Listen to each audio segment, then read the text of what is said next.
इतने सारे लोग हैं अलग अलग, वो लोग कैसे 95 ले आते हैं भाई? ऐसा क्या पेपर करके आते हैं, लिख के क्या आते हैं, कितनी जल्दी लिखते हैं जो खाली 5 ही नंबर कटते हैं।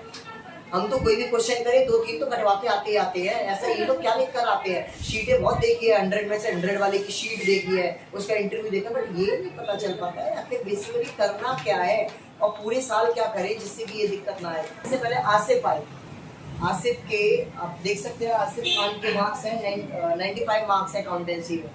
आई थिंक वो अपना आशीर्वाद इनको इनहेरिट कर गए कि 95 ही आए। सबसे पहले मैं ये कहना चाहूँगा कि जैसे हम अकाउंट्स का जो जितने भी क्वेश्चन वगैरह करते हैं, मतलब बुक के जो इलस्ट्रेशन वगैरह होते हैं, तो उसमें क्या होता है ना, क्वेश्चन थोड़े टफ होते हैं, ठीक है। मतलब इलस्ट्रेशन के मैं बीच में इंटरप्ट करूंगा क्योंकि इन लोगों को पता नहीं है कि आगे क्या होना है, तो मैं इनके अकॉर्डिंग इलस्ट्रेशन करने का कोई फायदा है क्या?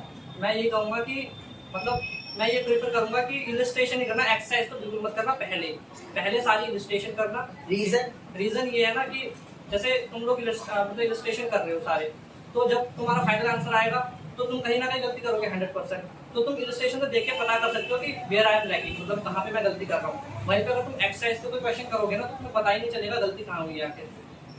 और उसके बाद एक्सरसाइज के क्वेश्चन करने चाहिए या नहीं करने चाहिए? एक्सरसाइज के क्वेश्चन लास्ट में करने चाहिए। जैसे हमने इलस्ट्रेशन के सारे कर लिए, ठीक है, मतलब पहले इलस्ट्रेशन करने सारे चैप्टर के, एक्सरसाइज तो नहीं करनी पहले, ठीक है। ये उनके लिए जो पढ़ता है, इसका मतलब ये नहीं कि जो नहीं जैसे जो मैं आप लोगों को चार्ट बनवाता हूँ कि आप इलस्ट्रेशन नंबर सारे लिखकर उन पे एक एक करके टिक लगाइए। इलस्ट्रेशन करने का ये बेनिफिट होता है कि एक सीक्वेंस से वो स्टेप बाय स्टेप क्वेश्चन भी लेवल बढ़ा, एक साथ नहीं बढ़ा देता। लेकिन जो अनसॉल्व होते हैं ना, वो ये सब नहीं देखता, उसको बस अपना टॉपिक वाइज क्वेश्चन देना है। इट डजंट मैटर कि वो टफ है या वो किससे कनेक्टेड है। लेकिन इलस्ट्रेशन अगर उसने कोई कॉन्सेप्ट नहीं सिखाया है, आपको बुक में रीडिंग नहीं करी है, तो वो आपको उस पॉइंट से रिलेटेड डाउट नहीं देगा क्वेश्चन। ये बेनिफिट है इलस्ट्रेशन के अंदर, और ऐसा मैं सोचता था, लेकिन जब मार्क्स आए हैं तो प्रैक्टिकल एप्लीकेशन है कि हाँ, जो मैं सोचता था वो एक्चुअल में एक्सपेरिमेंट मैंने इन पे करा, वो एक्सपेरिमेंट सक्सेसफुल रहा। इज इट ट्रू और नॉट? It's true. और आफ्टर दैट स्कैनर की क्या इंपॉर्टेंस है हमारी? स्कैनर तो मैंने अपने पूरे ईयर में एक भी नहीं किया, टू बी ऑनेस्ट।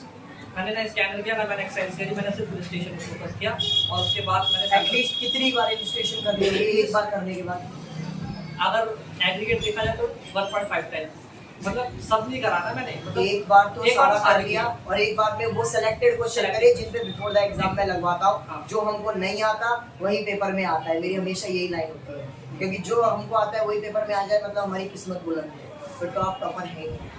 और दूसरी बात ये है कि टाइम मैनेजमेंट पेपर में कैसे करते हो? इनमें से कोई भी बंदा 3 घंटे में पेपर अकाउंट का नहीं कर पाया 11th का, प्लीज आप इनको एडवाइस करो ऐसा क्या करें जो कि 3 घंटे में पेपर पूरा कर पाए, जो कि आपके। और इन्होंने, मैं आपको एक नई बात बताता हूँ, आपने पेपर कितने नंबर का अटेम्प्ट किया था? मैंने 98 और आई सॉरी 78 नहीं, अकाउंट्स का पेपर कितने नंबर का अटेम्प्ट? 78। अच्छा, आउट ऑफ 80 में से 78 का अटेम्प्ट करा, और आपके आए कितने? 75। 3 नंबर नंबर का मिला है। इन्वेस्टिंग वाला था। तो ऐसा इन्होंने क्या करा कि 98 का भी अटेम्प्ट करना, मतलब कैलकुलेशन तो करी है ना अगले ने 3 नंबर की, ऐसा तो है नहीं कि उसको कराया है 20।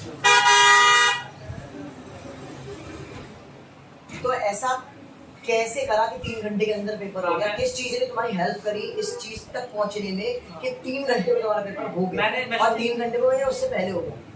उससे पहले हो गया था, 20 मिनट पहले हो गया था। लेकिन लेकिन ये नया, मतलब फर्स्ट टाइम था ना, वो अकाउंट्स का जो शीट था वो नया था, तो थोड़ा प्रॉब्लम होने लगा, इसलिए 20 मिनट उसी में यूटिलाइज हो गया। हाँ, तो सर ने जैसे पूछा है कि टाइम मैनेजमेंट कैसे होगा, 3 घंटे में तो होने का नहीं है। ये बात सच भी, अकाउंट्स के जो क्वेश्चन होते हैं ना, जो जब टैली करते हैं तो उसमें बहुत प्रॉब्लम आती है कि 0 0 0, मतलब एक गलती तो आ ही जाएगी, 100% है। तो टाइम मैनेजमेंट कैसे हुआ, मैं शुरू में कह रहा था कि हम इलस्ट्रेशन करते हैं, जितने भी इलस्ट्रेशन करते हैं वो सब टफ होते हैं, ठीक है।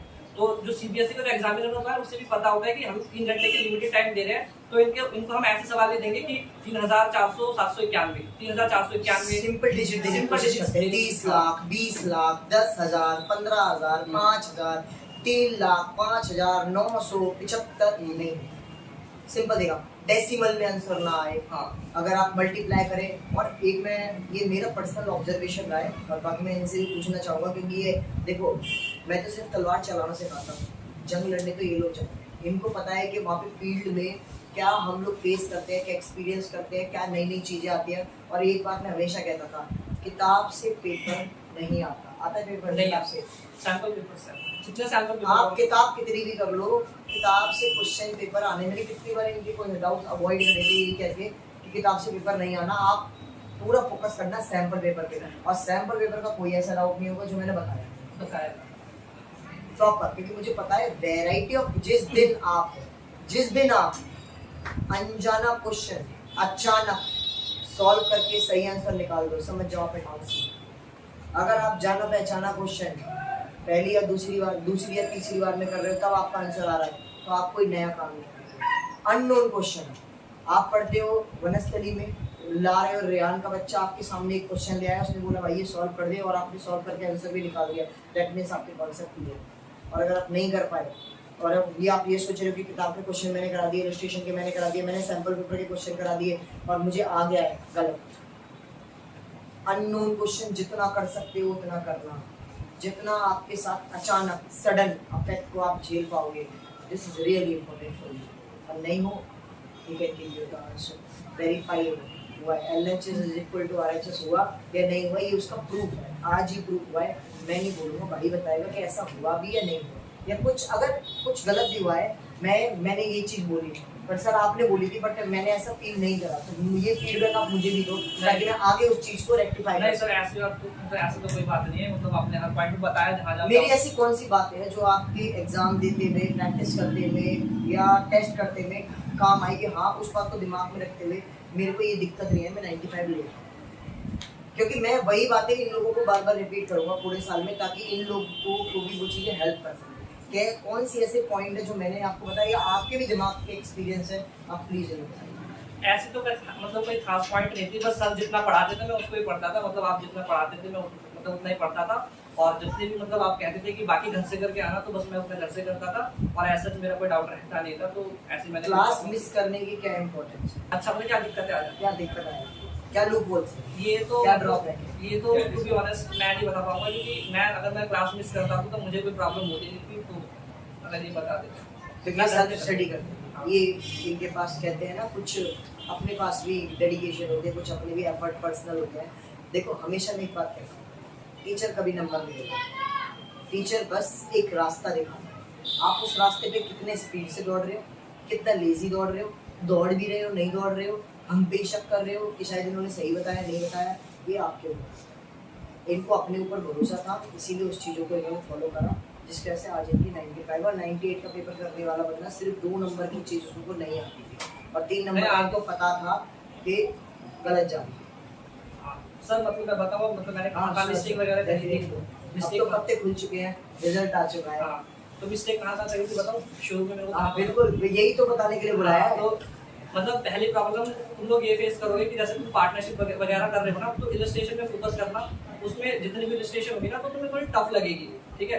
तो उन सारे क्वेश्चन को पक्का करना है, इलस्ट्रेशन के एक भी ऐसा क्वेश्चन नहीं होना चाहिए कि तुमने स्किप कर दिया कि चलो इसको छोड़ो अब नेक्स्ट करते हैं, तो हर एक इलस्ट्रेशन का तुम्हें पॉइंट पता होना चाहिए, ठीक है। ऐसे के सारे चैप्टर्स के कर लेना, और जैसे तुम जब सैंपल पेपर करोगे ना तो ये तुम पक्का नोटिस करोगे 100% सर शायद TS ग्रेवाल का दे आपको, ठीक है, दोनों कि हाँ जो भी दे मतलब उसको करना, to be honest sample paper, हाँ उनको करना ही करना है, और ये नहीं सोचना है कि ऐसा पेपर आया तो मैं गया। टू बी ऑनेस्ट मतलब मैं जब कर रहा था TS ग्रेवाल मेरे भी 58 57 आ रहे थे, क्योंकि वो क्वेश्चन ही ऐसा था, मतलब सच बता रहा हूँ 3 घंटे का तो था ही नहीं, वो 5 घंटे के थे सारे पेपर। लेकिन उनको करने की वजह से उनको ना जो अटेम्प्ट कर पाए और उनकी जो तैयारी करी, बहुत तैयारी काम आई वहाँ, हाँ वो तैयारी। तो सर जो सैंपल पेपर देंगे वो करना, और कभी भी डिमोटिवेट मत होना कि अरे यार सर ने मेरे को 3 घंटे दिए थे, मेरे को सिर्फ 37 38 58 आ रहे हैं। ये नेचुरल है, क्योंकि वो पेपर ही टफ होते हैं, मतलब सैंपल पेपर शुरू में टफ लगेगा, और ओवर द टाइम जब तुम धीरे धीरे सैंपल पेपर करोगे ना तो ऑटोमेटिकली तुम्हारा फ्लो बन जाएगा।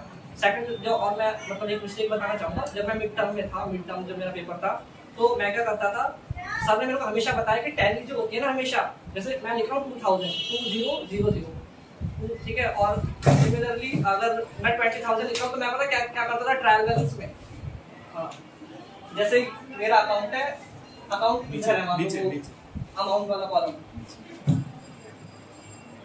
ये अमाउंट वाला कॉलम है, तो मैं क्या करता था, जैसे मैं कोई भी रियलाइजेशन अकाउंट वगैरह कुछ भी बना रहा हूँ तो मैं 2000 ऐसे लिखता था, 2000 तुम सीखो, और छोड़ो। और फिर 20,000 ऐसे लिखता था, मतलब रैंडमली। और फिर पता है क्या सोचता था कि जब सारे एंट्रीज हो जाएंगी तो मैं इनको उठा के एक जगह पे ऐड कर दूंगा। तो इससे क्या होना, इससे और कुछ नहीं, ये बेवकूफी थी मेरी कि मैं ऐसे करता था। एक टाइम इधर गया मेरा, और आसिफ ने भी ये एडवाइस दी थी आपको और स्टार्टिंग फिर में। मैंने उस समय बिल्कुल भी फोकस नहीं किया। मैं यही कह रहा हूँ कि फोकस कर लेना शुरू से, क्योंकि लास्ट में करना कैसे है वो दिखा दो। हाँ वही बता करना रहा हूँ, कैसे। वही बता रहा हूँ। लेकिन लास्ट में तुम यही करोगे, जो मैं कह रहा हूँ ना वही करोगे। जो 95 मतलब जो ज्यादा नंबर लाना चाहता है वो यही करेगा कि एट द एंड उसको यही करना पड़ेगा कि मतलब इनको ऐसे ना लिख के ना, जैसे 2000 है तो इसको उसमें ऐसे लिखते हैं, डिस्टेंस मेंटेन करो। हाँ डिस्टेंस मेंटेन करना है 2000। और अगर 20,000 लिखना है तो वो ऐसे करेगा 20,000।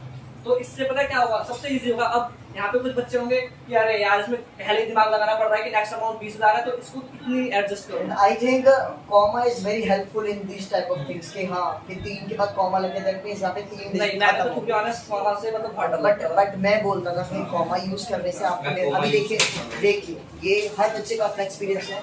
अगर आप इसी चीज को लिख रहे हो इस तरीके से 2000 और यहीं आपने लिख दिया 20,000, ठीक है, थोड़ा सा देखने में ऑड लग रहा है। लेकिन अगर यहीं में कॉमा लगा देता हूँ तो आपको ये चीज पता चलेगी कि ये एक अलग कैटेगरी बनेगी।